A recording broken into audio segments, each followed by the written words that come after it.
చెప్పి వారు ఎందు నిమిత్తమైతే ఇక్కడికి వచ్చారో సాక్ష్యాన్ని మనకి పంచుకుంటారు.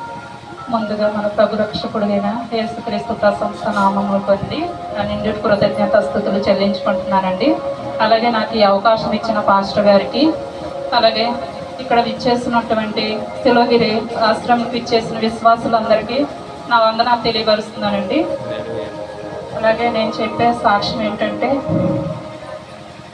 నేను దేవునిలో రాకముందండి, అంటే నేను చదవడం కూడా ఇంటర్మీడియట్ కూడా క్రిస్టియన్ కాలేజీలోనే చదువుకున్నానండి.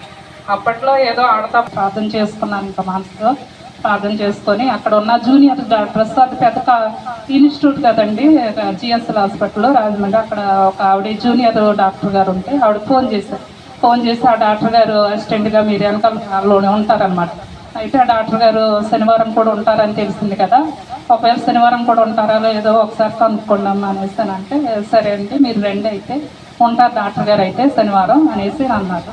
మధ్యాహ్నం వరకే ఉంటారు, అదైనా మీరు పెద్దల కాడే వచ్చేయండి అని అంటే ఇంకా శనివారం వెళ్ళాము. అందుకే ఏ రోజు కూడా ఇంకా దేవుడికి ఇచ్చిన మాట ప్రకారం నేను అదుపు తప్పకూడదు, ఇక నుంచి అయినా దేవుని మాటకి విరుద్ధంగా ఉండకూడదు అనే విశ్వాసంతోనే నేను ఈ తీర్మానం చేసుకున్నానండి. అందుకే ఇంకా ఎలాగైనా ఇంకా శనివారం ఇంకా చూపించుకొని ఇంకా డాక్టర్ గారు కలవడం జరిగింది. ప్రభువా నీ చిత్తమైతే డాక్టర్ గారు మాకు చూడడానికి అవకాశం కల్పించు అనేసి ఇంకా అలాగా ప్రార్థన చేసుకొని ఇద్దరం వెళ్ళామండి. బస్కి వెళ్ళి చూపించుకొని వచ్చేసామండి.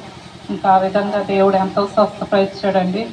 కృతజ్ఞతగా ఇంకా ఎప్పటికైనా ఇంకా శిలోగిరి ఆశ్రమానికి నా అవసరం ఎంతో కొంత ఉంటుంది దేవుడి నిమిత్తం అనేసి నేను ఎప్పటికైనా వస్తూ ఉంటాను అని చెప్తున్నానండి. అందరి సమక్షంలో నేను అక్కడ ఉన్నంత వరకు దేవుని స్తోత్రం అండి. ఈ చిన్న సాక్ష్యం దేవుడు దీవించునుగా. అందరూ ఒకసారి గట్టిగా చప్పట్లు కొట్టి దేవుడి భయము చెందకు భక్తుడా, ఈ మాయలోక ఛాయను చూచినప్పుడు. భయము చెందకు భక్తుడా, ఈ మాయలోక ఛాయను చూచినప్పుడు. భయము చెంద